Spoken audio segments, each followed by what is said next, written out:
po ang aming papuri, pasasalamat sa iyo sapagkat tunay na pinahintulot mo ng isanta. Kami po ng mga anak mo ay magkasama-sama sa tahanan mo, sa lugar na ito na tinakda mo para sa amin upang patuloy kang maranasan namin. Sa oras na ito, aming Diyos, dalangin po na gamitin mo ang aking bibig bilang dayuluyan po ng mga salita mo at patuloy na kasihan mo ako, bigyan mo ako ng sapat na kaalaman, karunungan at kapangyarihan na walang pagkukulang, tawang katotohanan at katotohanan lamang mahahayag. At patuloy din na dalangin ko, Diyos, ang salita ng buhay, tunay ngang mararanasan ng bawat isa na sila, ito po ang pagiging hamon, ito po, Diyos, ang panibagong lakas na mararanasan nila sa isa na namang libo na kanilang sasabupain. Para ka, dalangin ko, maging ang bawat kaluluwa na narito, Diyos, na handang na makinig sa iyong mga salita, patuloy mong buksan ang kanilang pandinig, maunawaan na lalang sa pamamagitan ng kanilang espiritu ang mga salita mo at maranasan nila ang kapangyarihan nito at tunay nga maranasan nila ang pagbabago at pag-angat ng kanilang buhay, pananampalataya sapagkat ito ang pangako mo. Sa oras na ito, dalangin po ang malayang pagkilos, ang banal na espiritu na maranasan namin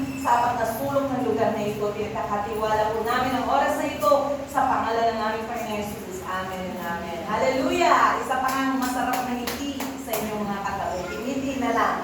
Kagiti na lang. Sabi nun, so, na-miss po natin ang ganitong gawain at salamat sa Diyos na tunay nga, ito po yung taon, isang taon na kung saan ay sineselebrate po natin ang katakilaan ng Diyos sa iglesia ng Taytay, dito sa Taytay, na dahil po sa pamilya ni Sister Liza na nagpaulak sa atin na tanggapin na mag-open tayo ng gawain dito po sa lugar ng Taytay. Tunay nga po, pinanintulot ng Diyos na nakaraos na tayo, isang taon. Masaya ba kayo o hindi? Pag sa tagig, hindi na kayo makakapunta doon. Pero dahil nag-expand ang gawain ng Diyos, dumadami tayo. Amen po ba? Malay mo, susunod sa Pasig. Sa panalangin ni Monique at sa ni Daniela. Okay, Daniela? So, sa oras po na ito, nais ko pong bigyan ng pamagat ang ating tema sa Matthew 20 to 28, Servants Serving Servants. Pero meron pa tayong ginagawa bago ang lahat. Please, pati-browse. Ano na yung parang quote natin, yung promise natin. O, sige po, sabay-sabay po natin basahin. Naniniwala ako na ang otoridad ng salita ng Diyos ay kapagbastin ng Diyos mismo. Ako ay sumusunod sa mga salita niya na may buong paggalang, buong puso, isipan, kaluluwa at taas, ngayon at kailanman. Amen. Parang panunumpa. So, the Word of God is equal with God Himself. Gusto ko lang pong i-respeto ninyo ang salita ng Diyos as you respect God Himself dahil ito po ang nararapat. Amen. Dahil nais ko po na kayo ay mapagpala. Amen. Mamayang hapon, maganda po ang tema natin. Do as the Word says and you will be blessed. So, same thing. Yung authority ng Word of God. So, this time, nais ko pong bigyan ng pamagat. Ang ating pong mensahe ay servants serving servants. Lingkod na naglilingkod sa mga tagapaglingkod. Parang right, Sige nga po, sabihin natin, servants serving servants. Ready? Go! Servants serving servants. Again, servants serving servants. Servants serving servants. Sana madali na ma-memorize nyo. This is the position na gusto ko pong ma-inculcate in the mind ng mga believers in Taytay. Are you with me? Yeah. Are you with me? Naiintindihan po ba yan? Bibihira po magkagusto niyan kasi everybody wants to be a king. Everybody wants to be served. Not to be served, tama? Not to serve. Pero nagpapasalamat po ako, nakikita ko po karamihan sa mga members ng Taytay, meron pong ganitong puso dahil natuturuan tayo ng ating finances. Amen po? Servant serving servant. Mga lingkod na naglilingkod sa mga tagapaglingkod. Ayan po. Kailangan po nating maunawaan palagi na ang Diyos remains our God eternally. Hindi po pwedeng mapalitan ang posisyon ng Diyos na ikaw ang maging Diyos at siya ang maging mababa. God will remain God. Magbago man o ilang pang pandemic ang maranasan, ano po bang sitwasyon ang maranasan, God will remain as God. Ang ibig sabihin ng salitang God is sovereign.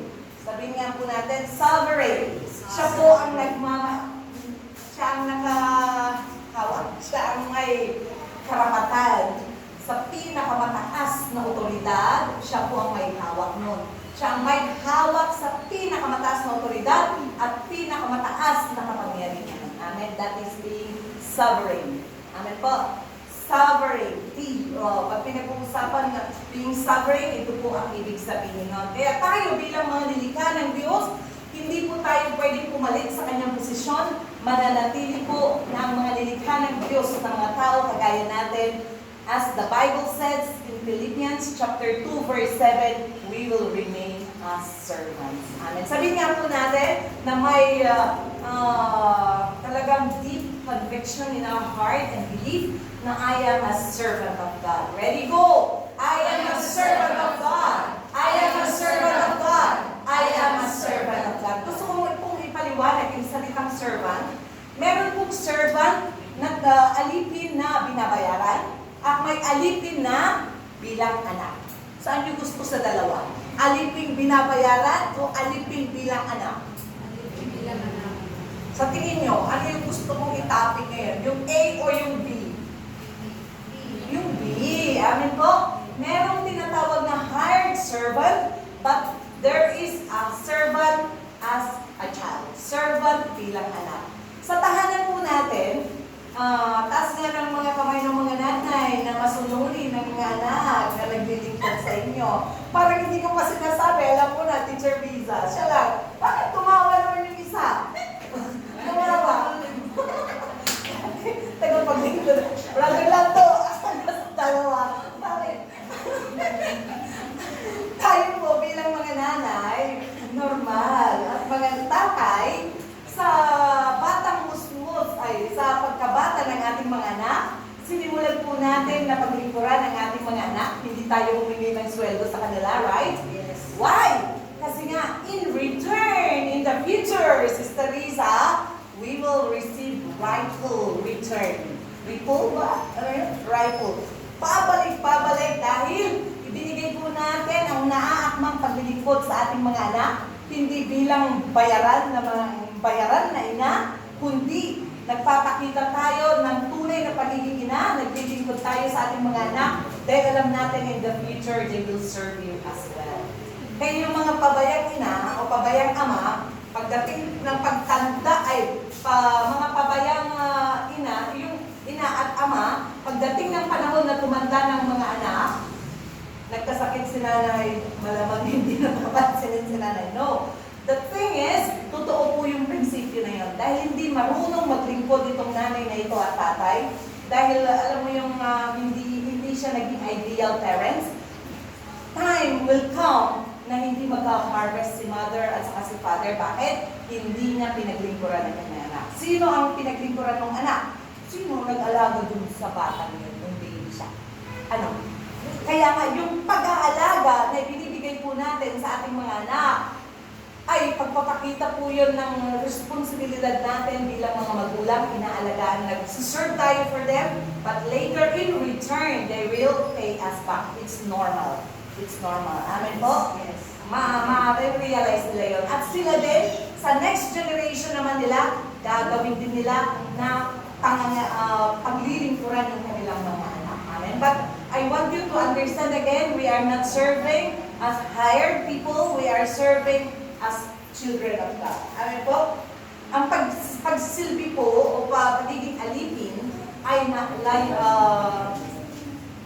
ito po ay utos ng ating Diyos. Amen? Utos ng ating Diyos.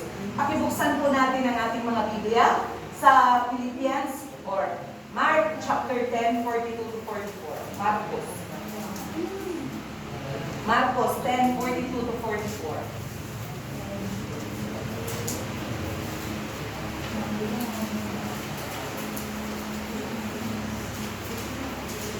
Marcos, kabanatang 10, talatang 42 hanggang 44.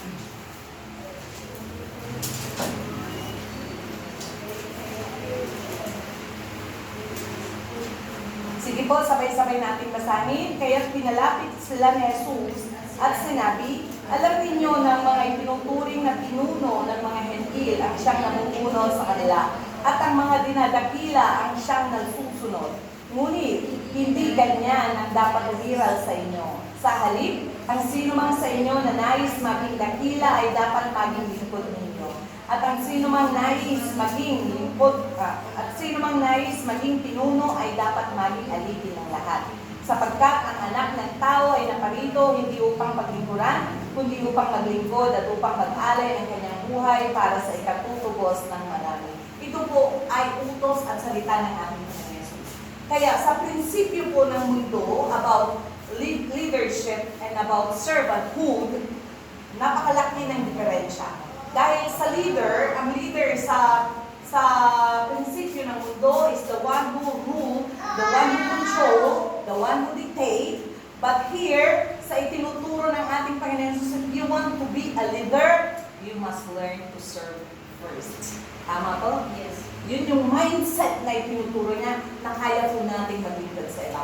Kaya papansinin niyo, yung mga successful servants ng God na ginagamit niya sa kapanahonan, nagsimula po kami na maglinis ng mga sigar. Nagsimula po kami na magtambo-tambo din sa church. Nagsimula po kami na magdamo-damo din sa labas ng church.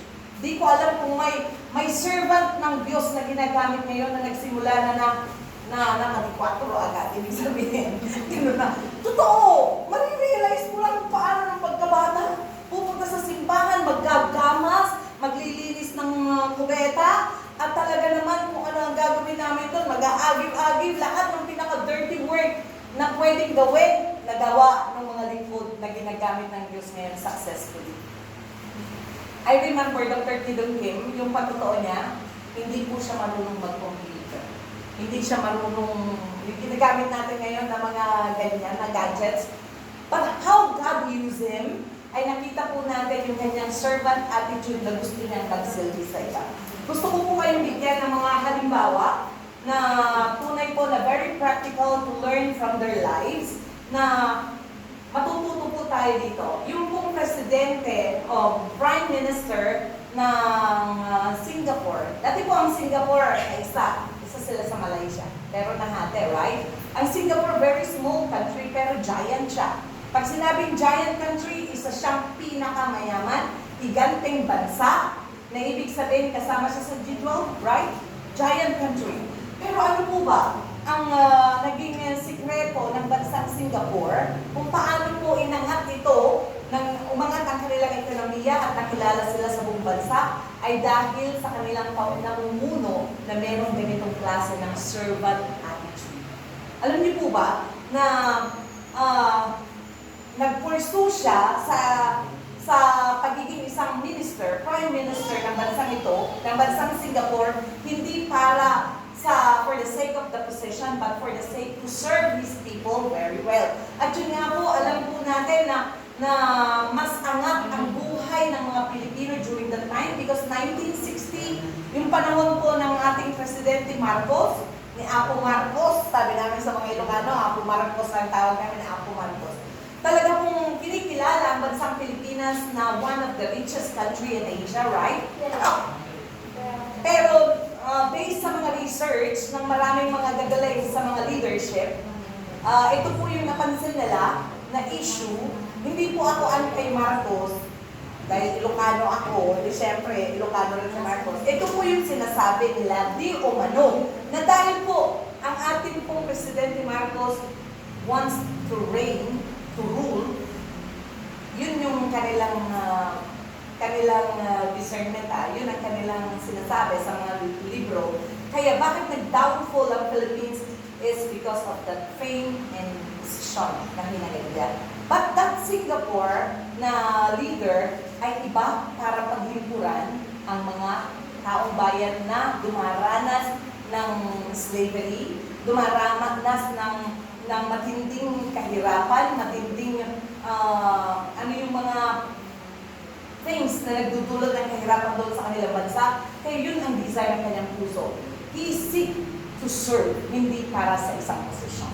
So, yun po yung research na nabasa ko po doon sa isang libro na ang downfall ng Philippines ay because of that kind of gusto nila dun sa posisyon, para sa posisyon.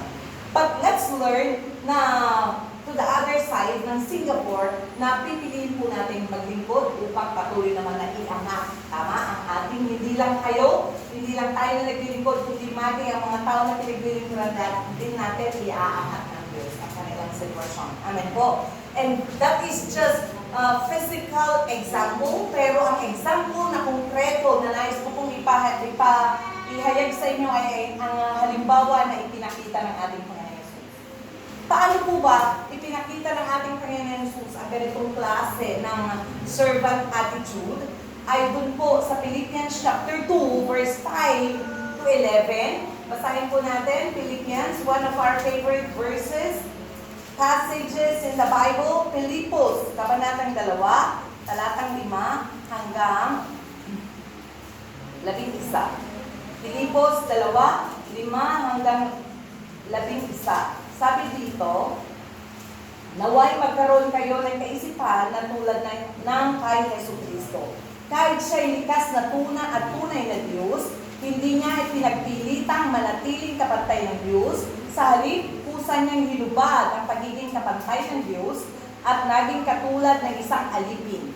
Ipinanganak siyang tulad ng mga karaniwang tao at nang si Kristo'y maging tao, nagpakababa siya at naging masunurin hanggang kamatayan. Maging ito man ay kamatayan sa krus. At dahil dito siya'y lubusang itinaas ng Diyos at ibinigay sa Kanya ang pangalang higit sa lahat ng pangalan, sa gayon sa pangalan ni Jesus ay lulubod at magpupuri ang lahat ng nasa langit, nasa lupa, at nasa ilalim ng lupa. At para sa ikaluluwalhati ng Diyos Ama, ang lahat ay magpapahayag na sa Jesus, ang Kristo, ang Panginoon. Amen po? So, makita po natin yung heart or the attitude of our Lord Jesus being Son of Man. At being man is being a servant. Are you a man? Tanong po, kayo ba'y mga tao din? Are you a man? Are you a man? Mga tao po ba kayo? As a man, ang definition ng pagiging tao, according to verse 7, ay tayo po ay mga alipin ng Diyos. Amen po, isang alipin. Ang pagiging tao ay isang alipin. And that is the heart of our Lord Jesus. Kaya kung sa tingin nyo, mananatili ang ating Panginoon Jesus na Logos, kapantay ng Diyos, siya din ay Diyos, sabi ng John 1:1, sa tingin mo may magpaparangal sa Kanya na ganitong karami ng tao sa daigdig, nasasamba sa Kanyang pangalan, nagmagtatas ng Kanyang pangalan? No way! Right? Pero dahil sumunod siya sa kalooban ng Ama, na ipinakita niya ang pagiging alipin, naglingkod siya, ibinigay niya ang kanyang buhay, at yun naman, nakita po natin, idinaas siya ng ating Diyos Ama. Ganun din po, ganun ang model na ipinakita ng ating Panginoon Jesus, na yun naman po ang ating modelong sinusundan. Amen? Amen? Tayo po bilang isang iglesia, si Jesucristo ang ating ulo at tayo ang katawan. Pwede ba namang magkasalisi ang ulo at magkataliwas ang ulo at saka katawan? Hirap naman nun. Yung ulo papunta dito. Yung katawan papunta naman sa Pasig. Sandali, yung ulo papunta ng kila Sister Rita. Dito, yung katawan papunta ng Pasig. Talagang hindi po yun pwedeng magkasama. So bilang mga iglesia ng ating Panginoon Jesus, wala po tayong karapatan na tayo po ay sumuway sa ating ulo dahil po yun po ang pinangako na natin mula nung tayo po ay nabautismohan. Tapos dito ang mga nabautismohan.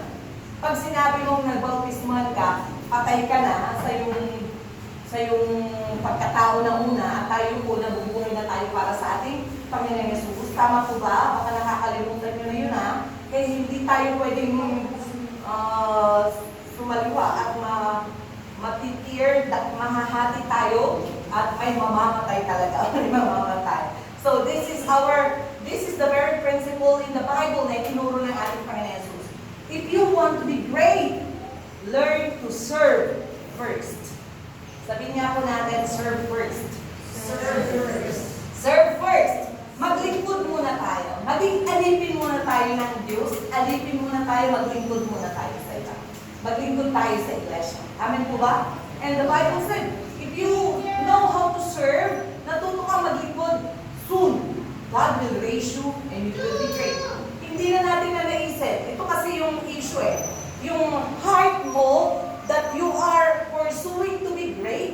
become leader o are you pursuing to be servant?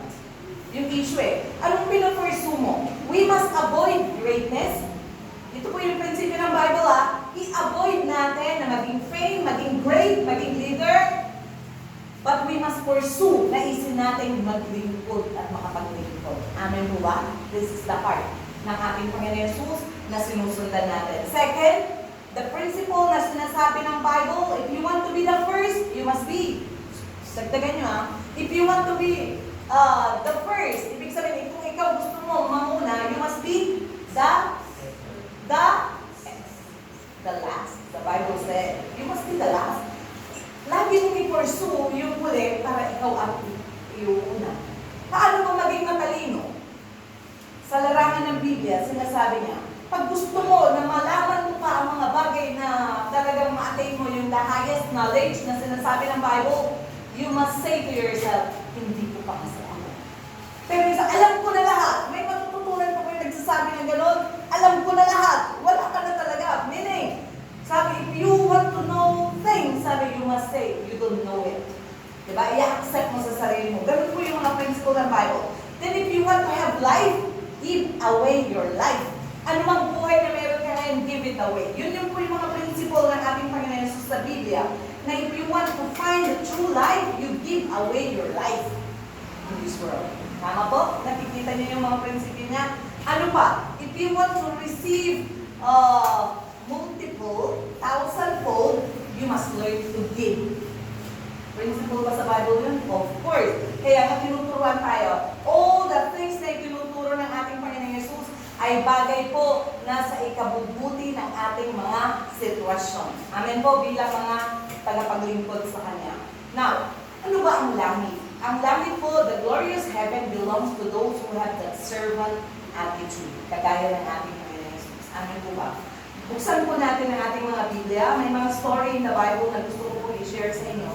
Ang First King, let's take this principle even in the Old Testament. First King chapter 12, verse 7.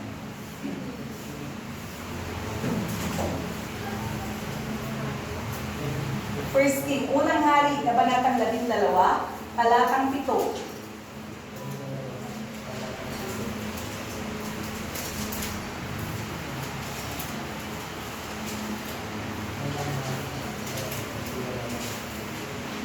Sige po, pag nahanap na po, pakisabi ng page.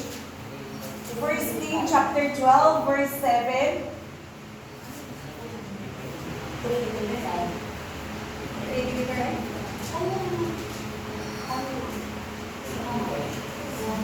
Sige po, ready?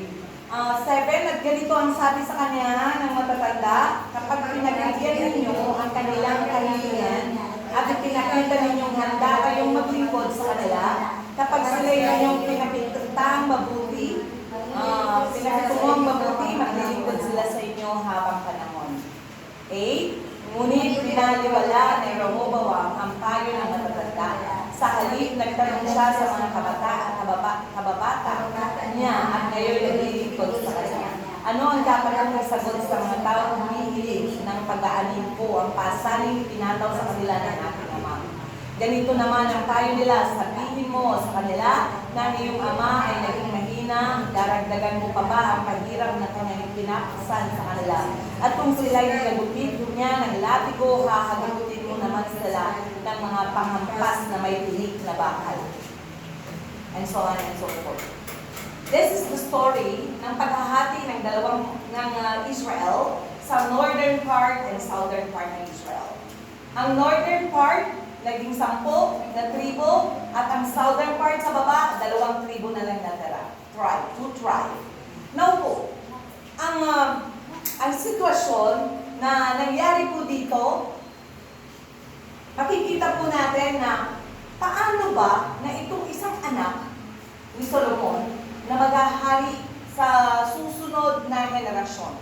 Parang ang hirap, isipin niyo lamang po yung nangyari. Parang kay Cory Aquino, next to Cory Aquino is President Noynoy. Halimbawa po, nagustuhan ng mga tao ang pamumuno ng kanilang hari, si Solomon, kung siya yung hari, and then yung anak ngayon ang susunod. Parang ang hirap tanggapin na ang mamumuno ay yung anak dahil matatanda na ang mga advisor na natira. So parang ang hirap. Kaya ang payo sa kanya ng matatanda, the elders, pinayuhan po sa Rehoboam na kung gusto mo na paglingkuran ka pa rin ng mga naglingkod sa ama mo, kailangan mong matutong paglingkuran sila. Naintindihan niyo? Kung hinagupit, di ba? Pag pinahirapan, huwag mong pahirapan. Kung ganito dati ang tinatawag na tax ng iyong tatay sa kanila, bagaan mo. Yung makaramdam mo sila ng yung yung mga bigati na meron sila, babawasan. So, ganun po natin ibinibigay, ganun po yung itinuturo ng mga elders sa panahon po na ito ni Rehoboam. Pero ano pong ginawa ni Rehoboam? We must learn from that. Negative ang nangyari, but we will learn. But then, ang ginawa po ni Rehoboam, hindi niya pinakinggan ang mga advice ng matatanda, kundi pumunta siya sa kanyang mga kababata at doon siya nakinig sa mga payo ng kanyang mga kababata. Anong payo? Ito ang gawin mo. Kung pinairal ang ganitong tax ng ama mo, doblehin mo. Kung latigo ang pinahirap sa ng tatay mo, mas matindi pa ron. Hindi paglilingkod yun. Yun na yung tinatawag na thorn bush doon sa topic natin ng linggo. Tinig, gusto mo talaga ng posisyon, hindi ka naglilingkod. Kaya anong nangyari? Ito po yung kapahawakan na nangyari na siya po talaga ay dumanas ng maraming consequences of his wrong decision dahil hindi po siya nakinig sa payo at prinsipyo ng Biblia na you have to learn to serve in order to win the heart of your people. Ganun po. Kaya ang ating Panginoon Jesus, nawin niya yung heart mo. Nawin niya yung heart mo. Nawin niya yung heart mo at heart ko dahil siya muna ay nagpakita ng paglilingkod sa atin. Ibinigay niya ang kanyang buhay na magdanak ng kanyang dugo. At yun naman po ay tayo po ay naibsan sa ating matagal na nakatalikala sa atin, talikala ng kasalanan, di ba? So yun po, bakit tayo naglilingkod sa Diyos? Na lahat po meron tayo ay gusto natin ibigay para sa gawain ng Diyos. Dahil po una na nagpakita ng paglilingkod ng ating Panginoon Jesus at sinusundan lang natin. Amen po? Yun po yung warning na kailangan po natin maunawaan. Gusto ko pong basahin ninyo when you go back home ang story ng Rehoboam na yan para ma-learn pa po kayo. The whole chapter, I want you to read para makita nyo yung mga consequence na nangyari dahil nakinig siya sa payo ng mga kabataan, hindi sa payo ng matatanda. Mga kabataan, mga payo ng matatanda. I mean, they learn a lot. Sa experience, they are so wise enough. Bagamat kayo nakapag-aral ng mas matindi sa pag-aaral nila ng matatanda, but then, we must learn from the expert of experiences. Amen? This is, yun po yung mga elders counseling kay Rehoboam. Then another issue is about the story nung etong topic natin ngayon about sa topic na sa Matthew chapter, binasa natin, chapter 10. Isa-isahin po natin yung story nito. Matthew chapter 10. Yung asawa po ni Zebedee,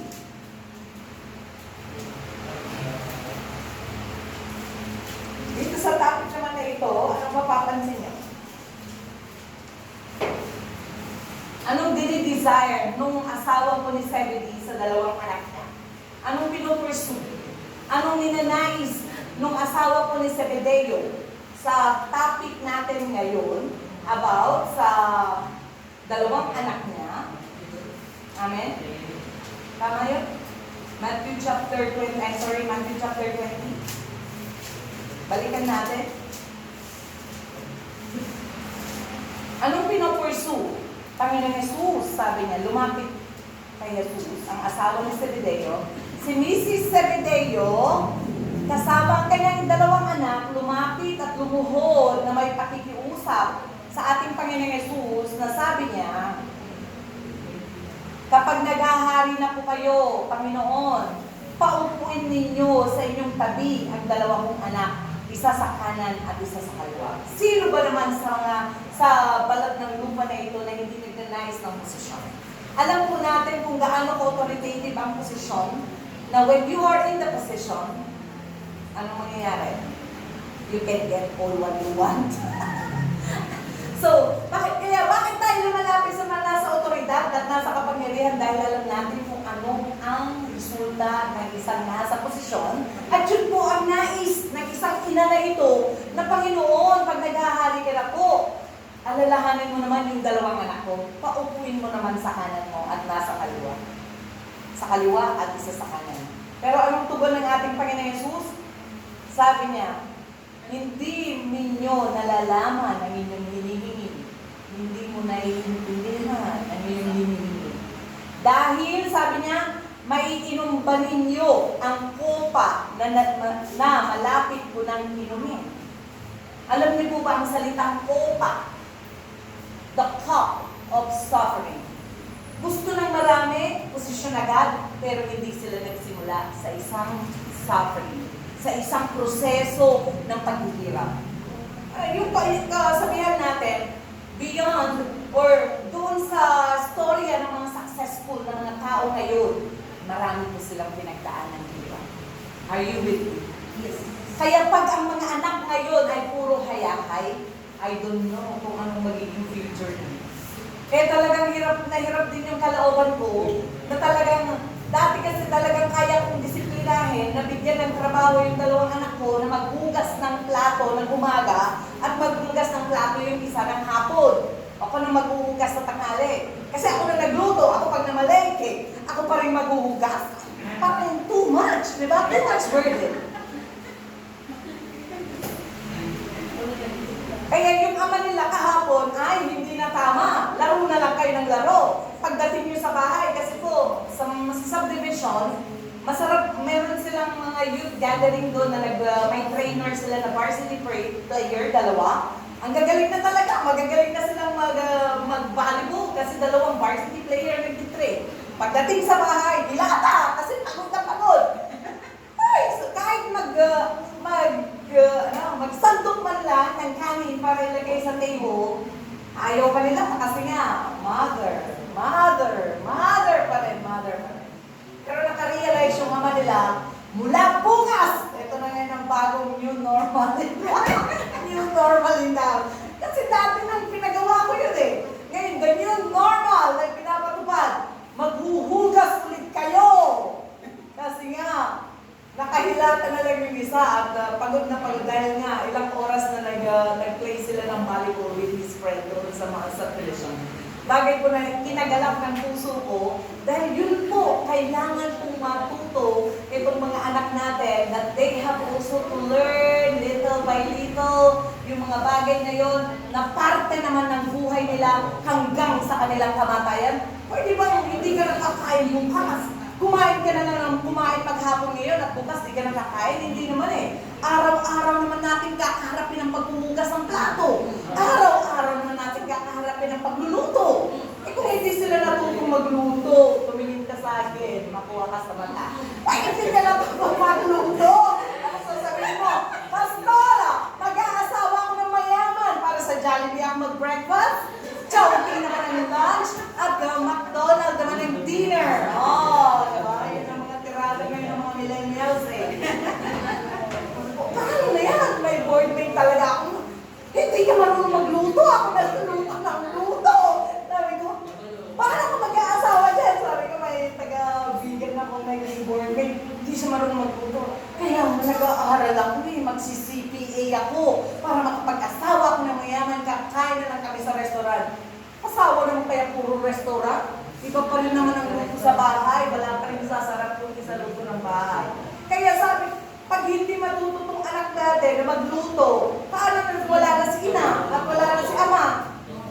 Oh, kahapon, ay nung Friday, kailangan namin i-release yung sa immigration ng sa visa, residence visa ng asawa ko. Tawag ng asawa ko. Anong kinakain nyo dyan? Kasi nabutan kami ng lunch na. Mag-1 na kami natapos dun sa immigration. Jjajangmyeon. Sa Korea, ang jjajangmyeon yung black noodles. Masarap kasi yun eh. Sa atin, parang gano'n. Hindi natutong magluto. Kaya ang tatay, noodles.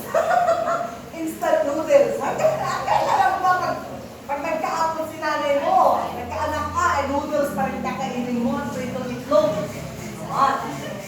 I mean, makinig po kayo sa mga matatanda, kagaya namin, na yung mga experience namin, bakit po narating namin ang mga ganitong level ng buhay.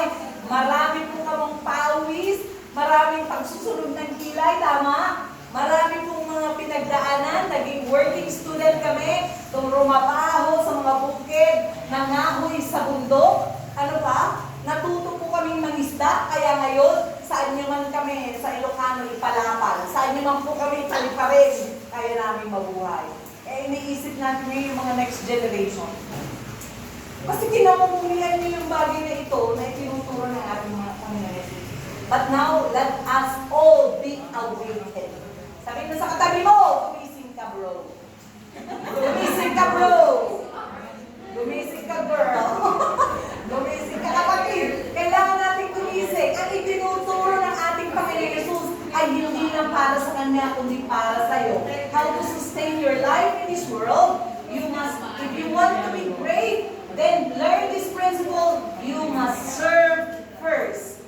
They have the mindset na kailangan mo munang matutong maglingkod. Tignan mo, hindi ko alam kung meron na talaga sa mga binibigyan ng mataas na posisyon sa mga kumpanya. Marami po ang dumadaan sa rank and file, di ba? Sinusubaybayan ng boss yan eh. Bago ka naman bibigyan ng mataas na posisyon ng boss mo, pahahawakin ka sa lahat, titignan niya yung puso mo kung gaano ka kadedicate na talagang you know how to serve your co-workers, how to serve your boss, na talagang you are serving him with all your heart, mind and soul, na talagang pinaglilingkuran mo. Alam naman ng mga boss yun, tama? Pwede ba nalang hindi alam yun? Hindi sila mapupunta sa posisyon na yun kung wala silang discernment na itong taong totoo na nagtatrabaho para sa kumpanya. Ganon din po sa kumpanya ng ating Diyos. Nakita po ng Diyos ang inyong mga puso. Bakit kayo dinala sa iglesia nito? Because this is the place for you to be trained in this way, kagaya ng training na ipinakita ng ating Panginoon Jesus. We are trained to be servants. Servants, serving servants, dahil ganun po ang prinsipyo na pinapakita ng Biblia para po sa ating lahat. Itong si Zebedee, asawa ni Zebedee, pinupursu niya yung posisyon na kanang kamay, kaliwang kamay. Pag sinabing kanang kamay, kaliwang kamay, hindi yun lagi na lang dito, sa kanan, lagi na lang sa kaliwa. Posisyon po yun. Amen po ba? Posisyon yun. Kaya mag-isip din kayo, nung sinabi na ang Panginoon Jesus ay tinaas dun sa kanan ng luklukan ng Diyos, hindi nasa kanan na lang si Jesus. Hindi mo literal na gano'n. Otoridad po ang pinag-uusapan doon at kapangyarihan. Amen. Kaya sabi niyo, nung bata rin ako, hindi ko maintindihan eh. Nasa kanan ng Diyos Ama. Ibig sabihin ang nasa kaliwa ang banal na spirito. Hindi mo. Ang pinag-uusapan ko sa kanan ay isang posisyon at isang otoridad. Amen po? This is the desire of Mrs. Zebedee. Pero po ano pong nangyari? Jesus rebuked her sharply. Nalalaman mo ba at sinasabi mo?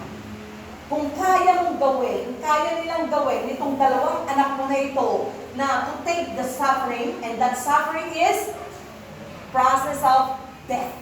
Kaya nga, can they give up their life? Pwede nga siguro. Pwede nga nilang i-give up ang kanilang buhay. Pero malaking question yun, napakahirap na yun.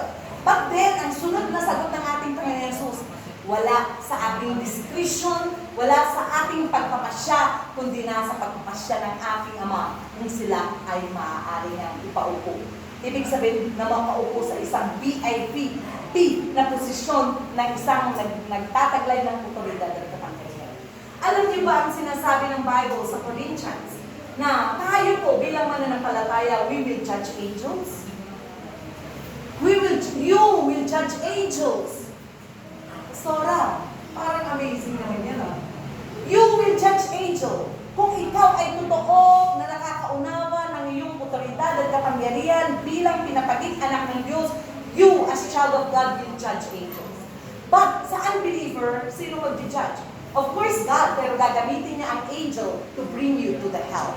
Naintindihan niyo po? So, ibig sabihin, maaring sabihin mo, dahil ang mga anghel ay naglilingkod sa iyo at naglilingkod sa akin, ako at ikaw naglilingkod sa Diyos. Tignan nyo ang kataasan ng posisyon ha. Ang anghel naglilingkod sa atin ng mga tumanggap ng kaligtasan. Tayo naman po ay naglilingkod sa ating Diyos. Who has the greater status o kalagayan? Gusto niyo pa rin maging anghel? Ayaw. Pero the Bible said, 1 Corinthians 6 or 2 Corinthians 6, you will judge angels. Uy, angel, naging mata. Angel, hindi mo ako tinulungan kanina. Halika nga. Hindi mo na makita. Halika nga, angel, bakit nag-pray ako kanina? Hindi mo man lang ako in-attend dun sa request mo. Tuloy na pahirapan ako. Meaning, you can judge your angel. You can talk to your angel. Bakit hindi mo ako sinamahan kanina? You can judge them. Yun po ang otoridad na ibinigay sa atin ng ating Panginoon Jesus. Kaya kailangan po nating maunawaan, why? Jesus said, na you have to take this cup of suffering before you want to become great in the eyes of God. Kaya tayo pong bilang mananampalataya, ang mga paghihirap, na tayo po ay naglilingkod sa mga mananampalataya, inaabot natin sila when they are in need of prayer. Dahil may, Pastora, please come over. Ito lang ang problema sa Pilipino eh. Nag-i-invite lang kung may kain na. Hindi pa nga eh. Hindi nga eh. Ang pinupuntos po ng Ezekiel chapter 34 na as servants of God, bilang lingkod ng Diyos, in the times na meron pong pangangailangan ng ating mga church member, hindi money matters ha. It's about their spiritual na kalagayan na nanghihina. May nararamdaman sila that they need healing, that they need someone to talk to. Kailangan nila makahingi ng counseling. Please, Pastor. Please, Pastor Teacher K. Please, Sister Lisa, come over. Please, I need your help to pray for me. Mga panahon na meron po tayong oras at panahon para kalingayin ang ating mga church members na bisitahin sila pag sila na po ay uma-absent. Dahil yun po ang sabi ng ating Panginoon Jesus na ang mga tupa niya ay kailangan natin kalingayin. Tupa ng ating Panginoon Jesus, Panginoong Diyos yun na itinalaga sa atin, pinupuntahan natin, binibisita, dahil ayaw ng Diyos ng kanyang mga tupa ay nakaranas ng panghihina at karamdaman. Kaya sabi dun sa Ezekiel chapter 34, as shepherd, tayo po ng mga pinabinigyan ng mga ministeryo, hindi lamang sa akin, kundi maging yung mga department head. May kanya-kanya po tayong mga department head sa adult ministry, sa youth ministry, sa young professional ministry, sa department po ng Sunday school. Me, myself, itong mensahe na ito ay nangungusap din sa akin ng Diyos na bilang ako po ang tagapangalaga ng tupa, kargo ko po kayong lahat. Pero dahil po, binigyan tayo ng kanya-kanyang mga department leader, cell leaders, yun po yung mga itinayo natin ng mga leaders sa mga youth department, kids department, adult department, ganoon din po, same. Now, pangalagaan po natin ang mga tupa. Dapat ang mga tupa bumabalik sa kanilang, sa tahanan ng ating Diyos dito sa lugar nito every Lord's Day. Kaya bagay na talagang bilang isang tagapangalaga ng tupa, iniisip mo, bakit kayo hindi nakasamba si sister? Bakit kayo hindi nakasimba si brother? Ano na kayo nangyayari kay brother ganyan? Ano na kayo nangyayari kay sister ganyan? Kasi po yung inilagay sa atin as servants of God. Doon po niya tayo inatangan ng isang trabaho na pangalagaan ng kanyang mga tupa. For the purpose na in the future, mapapangalagaan, masusustain dahil hindi pa tapos ang misyon at trabaho na pinapagawa sa atin. Amen po ba? Kaya nga, yung power and authority, true, given to, ibinibigay sa atin ng Diyos, kung ikaw ay lingkod ng Diyos, why? This power and this authority, kaiba sa power and authority na hinahanap ng mundo ito, the power and authority, the spiritual power, the spiritual authority, na gusto po nating maranasan, na gusto rin ng Diyos na iparanas sa'yo, is not for the position, but it's for the sake of serving others. Amen po. Serving the Lord and serving others. Amen po. Kaya nga, tayo po, nag-pray tayo, every day, every morning, nag-pray tayo, God, give me power. Di ko alam kung anong kakaharapin ko ngayon. Di ko alam kung anong maririnig ko mula sa aking mga inaalagaan. Maybe, mga church members, of course, for me, bilang pastor ninyo na nananalangin sa inyo araw-araw, di ko alam kung kayo din nananalangin para sa mga, hindi, sa pamilya nyo na lang. Huwag nyo na akong idamay kung ayaw nyo. Sister Risa, Sister Ami, huwag mo na akong idamay para na lang sa pamilya mo. Na yun yung unang kaawan mo na inaalagaan. But, the point is, bakit ako nag-pray for power and authority every morning? Because I want na gamitin yun to serve you na pinagkatiwala sa akin ng Diyos, akin mo na pangangalagaan. Why? Meron pong magagawa, makapangyarihan ng salapi, makapangyarihan ng pera. Pero meron po kasi mga bagay na hindi kayang magawa ng pera. For example, kung sabi mo na powerful ang pera to heal the sick, paano itong pinakamayaman na may-ari ng SM? Parating na ba kayo ng SM, Aura? Nung opening, yun na yung last na opening yata ni C. O ano nangyari kay senior na C? D, C. Iba naman si D. Si Z, doon naman sa Isabela. So, Henry C. Kung tunay na kayang masustain ng pera at yaman ni Henry C. Senior ang kanyang kalusugan, sana hindi siya namatay. Pero bakit siya namatay? Same thing. Kung kaya sanang isustain ng may-ari ng Samsung, kilala niyo ba yun? Samsung ba mga gamit niyo? Pero bakit hindi kayang isustain ng ama ni Samsung? Ama, ano po na kasi nagmamanagement? Bakit hindi rin na kaya ng salapi ng pinakamayaman sa Korea ang buhay ng kanilang ama? And ano pa ang pinasadlakan ng kanyang anak? Bakit nakulong ang kanyang anak? So, ibig sabihin, money cannot buy everything. At yun po, yung ibinibigay sa atin ng Diyos na puso, maraming pangangailangan ng aking mga tupa na hindi ito sumasagot sa mga salapi, kundi sumasagot ito sa kapangyarihan at otoridad lamang ng Diyos kung paano ng mga kawan na ito mapapangalagaan, ng kanilang spiritual na kalagayan ay mapapalakas, at yun po ang ginagawa natin. Amen po. We are serving not with money, we are serving with the life of the Lord Jesus in us. Amen po. Dahil sa Jesus, ibinigay na niya ang buhay niya para sa atin. Tayo naman na merong buhay ng ating Panginoon Jesus na nasa atin, we are using the life of the Lord Jesus to reach out. Yung mga nanghihinang mga kaluluwa na inilalapit sa atin ng ating Panginoon Jesus. Are you with me?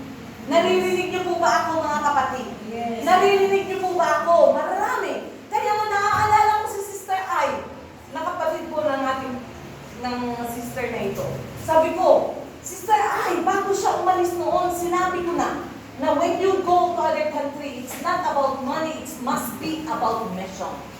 Kaya sabi ko, nung narinig ko ang kwento, na pangatlo na siya sa magiging biktima dapat ng kaaway na hindi nakikita.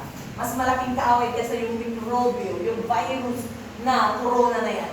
Eh, demonyo nga eh. Mga namatay na walang pananampalataya. Mas malaki eh. Tama? Mas malaki kaysa yung virus. Yung virus na kinakatakutan ng lahat ngayon. Sabi ko, Sister, I must have the testimony. Kasi narinig niya ang otoridad at kapangyarihan ng pangalan ni Jesus na siyang buhay na nananalaytay sa atin bilang mananampalataya. Sabi ko nga eh, kung lalakasan pa niya yung loob, tagal namin nag-uusap sa face-to-face na chatting namin that time. Kung lalakasan niya at paiiralin niya ang pananampalataya, kapangyarihan o otoridad ang pangalan ng Jesus, maaaring pati yung boss niya, doon sa pinagtrabahuan niya, mawin niya. Bakit? Dalawa na pala ang biktima na namatay doon sa pagtatrabaho doon sa amo na yun eh. Meaning, may demonyo sa bahay na yun, tama? May demonyo na pumapatay, the same process of death ang nararanasan ng kapatid. Na una-una, ano nangyari? Talagang mahimatay, tapos yung mag-go out of your mind na, mawawala ka na sa isip mo. Ganun po parehas ang kamatayan ng mga previous na naging helper ng employer na yun doon. At pangangatluhin na sa ating kapatid na ito, mabuti na lang, napaalalahanan pa, nagising pa yung kanyang espiritu at lumalaban ng ating kapatid. Kaya kailangan po niya ang prayers ninyo. Tayo po bilang mananampalataya, may mga bagay na hindi pwedeng bayaran ng salapi at yun ay mababayaran lamang sa pamamagitan ng ginawa na ng ating Panginoon Jesus.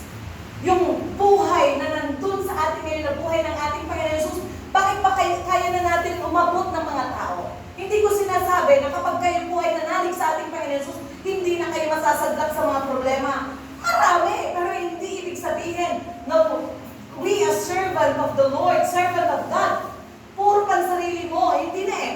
Bilang mga servant leaders, spiritual leaders na pinagkatiwalaan ng Diyos, may problema tayong sinesettle and we are helping the other sisters and brothers problem na masettle din sa pamamagitan ng prinsipyo ng ating Panginoon Jesus. Amen? Kaya naaabot natin sila. Tamakin mo, paano nangyari na itong tao ito? May mga sitwasyon po kasi na hindi maipaliwanag sa medisina na you get crazy.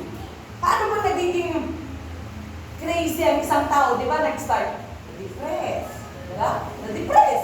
Tapos mamaya, na-depress, nawala na sa pag-iisip mo, nung wala na sa isip mo, akala mo Diyos pa yung minunom mo, nagpapakamatay ka na pala, lason na pala yung minunom mo. Marami tayong alam na ganyan na matatalinong tao. Anong ginawa nila? Nagbigti. Meron din mananampalataya na nagbigti. Pumunta yung isang kanto namin, kasamahan, mga youth na nasa music team na. Huwag niyong hindi ibig sabihin nasa music team kayo, hindi niyo na kailangan magbasa ng Bible, at hindi niyo na kailangan ng power and authority, at hindi niyo na kailangan manalangin. May isa po kaming kasamahan dati na pag nagpo-crusade kami sa Aurora, napakagaling kung paano po siya tumugtog nito. Saka yung pinaapakan na ganyan, ano na yan? Para may iba yung tunog. Hindi. Di ba yung mga electric guitar? Electric guitar. Dito may pinipindot, dito may inaapakan na magagaling ang tunog. Ay, pinapakagaling niya talaga. Yung dala-dala ni Kuya Raymond, no? So, grabe. Tapos bigla kong mababalitaan, meron po siyang nakaraan, hindi chismis to a reality. Meron siyang previous na girlfriend. May nakaraan pala na hindi siya makarecover. Na laging bumabalik sa isip niya yung konsensya. Nakukonsensya siya, nagigilty siya, na meron pala siyang love affair before niya ng pangasawa itong aming sister na ito, na yun ang bumabalik na multo sa kanyang buhay. At one day, na pumunta po siya dun sa kulungan ng kanyang mga baboy, para pakainin ng kanyang mga baboy. Doon siya po tinira ng kaaway hanggang to the point na there mismo sa kanyang mga inaalagaan na mga baboy, doon siya nagbigti ng kanyang sariling belt. Christian yun na matagal. Lola niya, Christian din. Nanay niya, Christian din.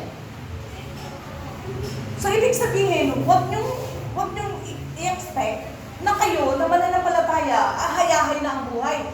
Mas matindi po na sinasabi ng ating Panginoon Jesus, watch and pray. Right? Watch and pray. We are here na tayo po ay mga tumutulong na hindi lamang sa spiritual na kalagayan ng ating mga mananampalataya. If we have the ability at may kakayanan talaga naman tayo sa mas mababa ang kalagayan sa financial economy, bakit nga ba hindi tayo magbigay ng bigas? Pwede magbigay tayo ng bigas. Okay yun, as long na kaya mo. But then, the first and foremost na sinisikap po natin ay mabigyan ng buhay mula sa ating Panginoon ang mga naghihina ng mga lupa. Amen po? That's why, pag wala po tayong servant attitude at iniisip mo lang yung self-centeredness na okay na ako, pag ligtas na ako, okay na sa akin yun. Hindi po ganun po yung master's mind na ini-implant ng ating Panginoon sa puso natin. Dahil pag ganun na pansarili mo lang, matagal ma-fulfill yung nais ng ating Panginoon Jesus na all nations will hear the gospel. Matagal yun na mangyari. Matagal din ang pagbabalik ng ating Panginoon Jesus. Kaya why in this church, we are training servant leaders? Kasi pag nag-train tayo ng mga servant leaders, mas dadami, mag-expand ang territory ng God, mas maraming maaabot, dahil ang dami-daming tao na puno ng mga problema na hindi kayang solusyonan ni doktor, hindi kayang solusyonan ng mga guidance counselor sa mundo ito, at hindi kayang masolusyonan ng pinakamatalinong tao because it's only by the principle of God na masisettle ang kanilang mga problema. ganon. Kaya nga, bakit tayo nagbabasa ng Bible? We need to be expert of the Bible because this, sabi ng nabasa ko lang this week, only faith counts. Only faith counts, manifested with love. Ibig sabihin not physical love, but spiritual love for the soul of that dying person. Amen po? Kaya yun po yung hinihimplat ng ating Panginoon Yesus sa atin, that servant, serving servant, but I'm here serving you as a servant, serving you then as future na gagamitin din ng Diyos at ginagamit na rin ng Diyos. Amen po. Kaya, may mga sacrifices, tama, kung maaari lang sana, 24 hours, I'll be with my family, I'll be with my husband, I'll be with my children. Pero kung doon lang ako, yun lang ang na-preserve, yun lang na-sustain. But how about you? How about yung family ko na ito? Kaya nga iba yung reward ng mga nagsasakripisyo that they are serving God na hindi lamang ang kanilang mga pamilya iniintindi, kundi iba pang mga kaluluwa. Iba po yung reward ng mga tao. At yun nga po, yung sinasabi ng ating Panginoon Yesus, kanino ba inilalaan ng Diyos ang special position in the future sa heavenly glory doon na ating ninanais? Huwag niyong sabihin na lahat pare-parehas sa langit. Tatay Moses, sa langit hindi pare-parehas. May kaningningan. Kung may kaningningan ang bituin, may kaningningan ang araw, may kaningningan ang ilaw, may kaningningan ang ganito, bawl. Iba-iba rin ang ningning na mangyayari sa atin sa langit. Depende. Kung paano mo ibinigay ang iyong sarili paglingkod para sa gawain ng Diyos, kung paano mo inialay ang iyong sarili para ipaglingkod sa iglesia, ipaglingkod sa ating Panginoong Yesus, alam naman, humayahay ka. Tapos sasabihin mo, uupo ka doon sa VIP. Mamaya, sino lang uupo sa VIP sa harap ng lechon? Baka may qualification. I mean, sa kasalan nga. Napakagandang parable ang mga kasalan sa probinsya. Hindi ko alam kung ganito pa ang kasalan sa city. Sa probinsya, may kainan sa labas. Tama si Sergi? Yes. Di ba? Meron tayong mga tolda doon. May tolda din naman doon. Yes. Pero mga pang yun, extension. No fiesta.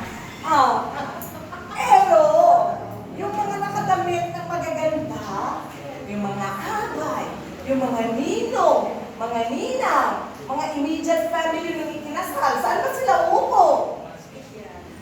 Saan sila uupo? Yung sa upuan na may harap na lechon, may lechon, may masasarap. Pero, pag hindi ka super invited, kung ka sa labas, pansit ang kakainin mo. At dinuguan, hindi. Para wala ka nag-ulam ng dinuguan, inuwi na lang talaga ako. Ang ginagawa ko, maghihingi na lang. Nung bata ako, kasi hindi kami nakadamit eh. Ibig sabihin, hindi man lang kami na-invite na maging flower girl o abay. Kasi nga, sabi ko sa inyo, walang ganda na pagmamalaki at mga taong buwat nga, taong buwat, taong bukid. Eh talagang madudunis. I mean, ang mga nai-invite noon, yung mga may trabaho, syempre, para sila magregalo ng malalaki. Ano naman yung regalo mag-gawin na tayo? Kaya talagang napapapunta sa akin taba ng baboy, kung sa labas. Tapos ang kainan pa namin, wala pang paper plate noon, brother lang to. Ano ba ang kainan noon? Ubak ng saba. yung, alam mo yun, sinapang galing talaga noon. Ano? Yung mga city girl, hindi na naranasan yun. Pero danas talaga namin yung bagay na, but that is parable ng reality ng ating glory in heaven. So do you want to be part of the glorious na upuan kasama ng ating Panginoon Yesus, kagaya ng dinedesire ni Mrs. Zebedee na mauupo ka dun sa kanan at kaliwa, kailangan mo natin simulan ngayon dito sa lupa. Amen. Kung sino ang naglilingkod at nagbibigay ng oras para sa gawain ng Diyos, then they are the partakers. Sila nagmamalasakay sa maraming kaluluwa kasi sabi ng Ezekiel 34, kukunin ko na yung mga tupa. Tupa ko na hindi nyo inaalagaan. Anong ginawa nyo? This is last verse na gusto ko pong maunawaan natin yung damdamin ng ating pong Diyos. Ezekiel 34. Sabi niya, kukunin ko na yung mga tupa ko. Kasi pinapahirapan niyo lang sila.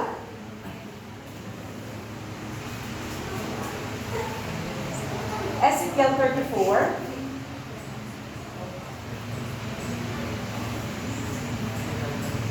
Dito po sa verse 4 and 5.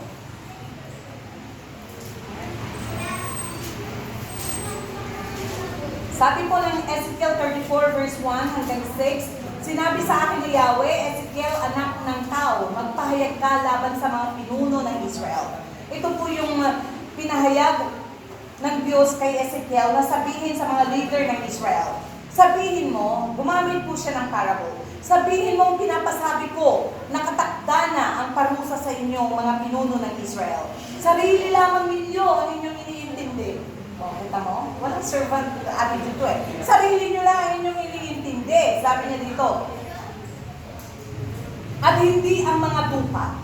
Iniinom ninyo ang gatas, nagdarabit kayo ng lana, at nagpapatay ng mga pinatabang hayop, ngunit hindi ninyo pinapakain ng mga tupa.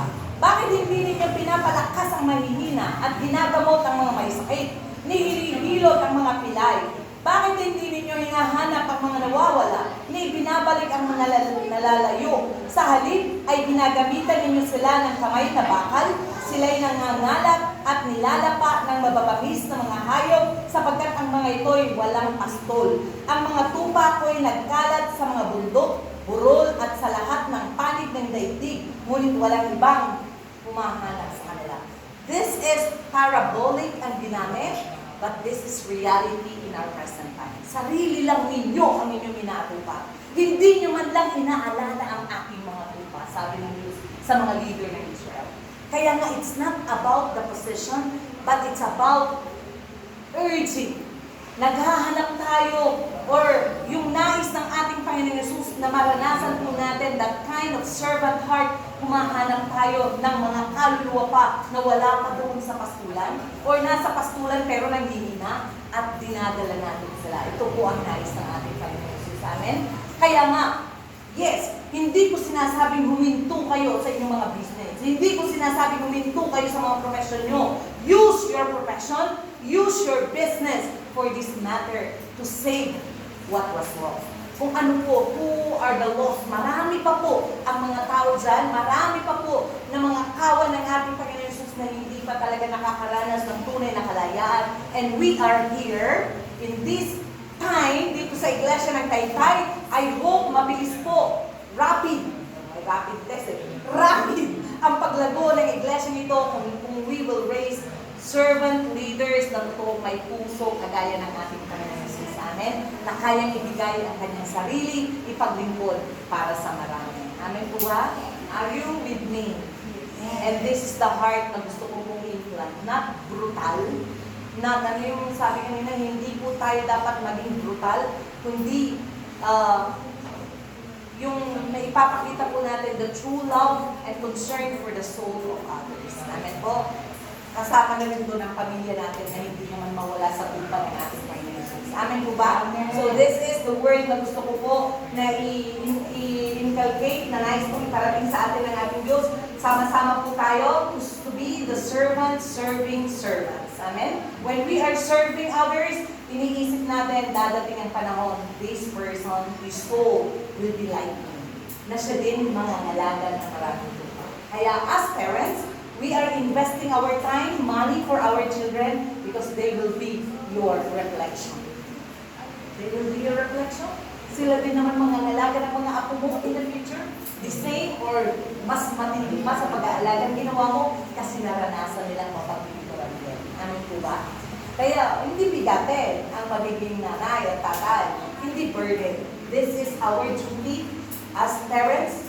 Ganun din sa mga kaluluwa, spiritual parents tayo, nurturing these young lambs and adult na mga lambs, mga sheep na itinalaga ng ating Panginoon Jesus para sila din magpapatuloy sa gawain pinagkatiwala sa ating Diyos. This is the purpose of our life. We are here for this purpose, to serve God and to serve others. Amen po ba? Tayo manalangin. Sa mga natutunan po natin sa araw na ito, huwag po natin tanggapin lang sa ating mga isip, kundi sa puso po natin, sa ating mga spirito, dumaloy ang mga salita ng ating Panginoon Jesus na ito, na tunay nga, that kind of servant attitude na ipinakita ng ating Panginoon Jesus, giving away His life for me and for you to have the true life. Ibinigay po niya ang kanyang dugo, mabayubay doon sa krus ng Kalbaryo, mabubo doon sa krus ng Kalbaryo upang ang ating mga kasalanan mapatawad. Same heart na gusto rin ipakita ng ating Panginoon Jesus na gagayahin po natin. Martyrdom in faith life. We are suffering in faith for the sake of many. Tayo po'y manalangin for this purpose. Aming Diyos na makapangyarihan sa lahat, pinapasalamatan po namin ang pinakita ng ating Panginoon Jesus na naglingkod siya sa amin, ibinigay ang kanyang buhay, nagbubo siya ng dugo para sa kapatawaran ng aming mga kasalanan, para kami po ay mapatawad, maabot, at maging tagapaglingkod mo rin sa mga panahon na ito. Father God, hindi kami mananatili sa mundo ito forever.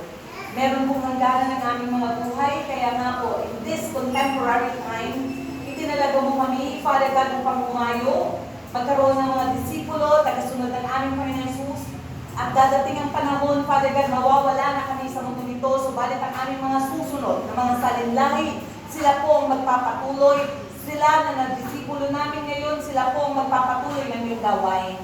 Aming Diyos, kahabagan mo ang bawat isa, especially ang iglesia ito ng Taytay, na tunay na nakikita mo that servant heart na meron ng aming mga kapatiran. They offer their time, they offer their properties, they offer, Father God, their talents, mga skills na meron sila upang ipaglingkod sa iglesia. At bagay na pinalulugdan mo, at alam ko po, O Diyos, na aalalahanin mo sila, ibabalik mo pa ito, liglig, siksik at umaapaw, na hindi na po tunay na mapuntay ng aming mga lalagyan, ng mga balik, O Diyos, dahil binigay po namin ang aming mga sarili upang ipaglingkod sa iyo at sa iglesia. Kaya sa oras na ito, O Diyos, alalahanin mo ang bawat tenga na tunay, na buong puso at sinsirong nakinig sa iyong mga salita.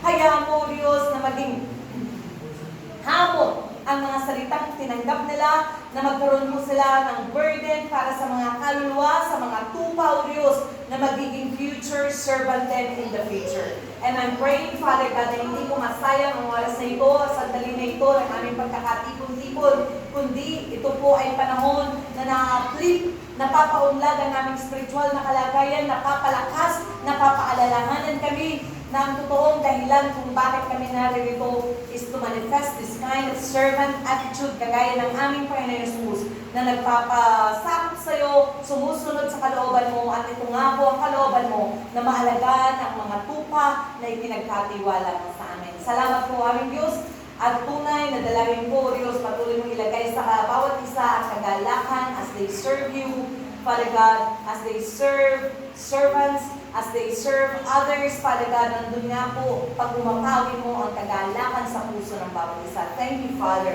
We commit everything to you now. In Jesus' name we pray. Amen and amen. Meron na po tayong part 2 mamaya. Sa oras po na 3:00, dahil matagal tayong hindi nagkita-kita, magkwentuhan na rin tayo. Ang mga kapatiran na matagal hindi nakasama, we will stay here, magluluto po tayo. Bagamat nasabi ko na po nung linggo na KKB. Asa na yung baka mo? Nandiyan na yung baka mo. So may nagdala ng lechong baboy, may magdala ng lechong baka. Ako po lechong tilapia. Lechong tilapia. Pirito tilapia. So tayo po, bilang mga mananampalataya sa Taytay, we are trained na from our own pocket, nag-teach din tayo. Amen? Because my blessings are mga bibigyan. Tama ba? Sir Liz? Diba? Eh, salamat po sa mga nag-donate mula ng mga nakarangin po. Talagang nag-share po kayo para sa food ng lahat. At yun po ay minatutuwa ng ating Panginoon Jesus. Sa oras po na ito, tayo po ay kakanta na sa ating hymnal. Favorite hymnal. Dere